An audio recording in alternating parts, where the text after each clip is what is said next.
ഒന്ന് അമ്മ എന്ന വാക്കും, രണ്ട് അച്ഛൻ എന്ന വാക്കും.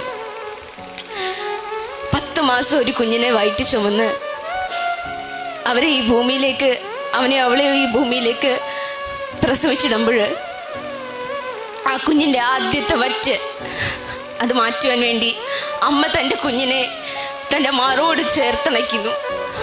അമ്മയുടെ നെഞ്ചത്തെ അമൃത കുംഭങ്ങളിൽ നിന്ന് ആദ്യത്തെ വറ്റ് ഒരു വൈദ്യുതി തരംഗം പോലെ ത്രസിക്കുമ്പോൾ ആ നിമിഷമാണ് ഈ ലോകത്തിലെ ഏറ്റവും ഉത്കൃഷ്ടമായ കലാമുഹൂർത്തം ഒരു മനുഷ്യന്റെ ജീവിതത്തിലെ the best artistic moment in A human life. അവിടെ വിട്ടുപോകുന്ന ഒരു പേരുണ്ട്, വിയർപ്പിന് പോലും സ്നേഹത്തിന്റെ ഗന്ധമുണ്ടെന്ന് തെളിയിച്ച അച്ഛൻ എന്ന വാക്ക്, അച്ഛൻ എന്ന വ്യക്തി. ഈ 2 പേരും നിങ്ങൾ ഓർത്തിരിക്കുക.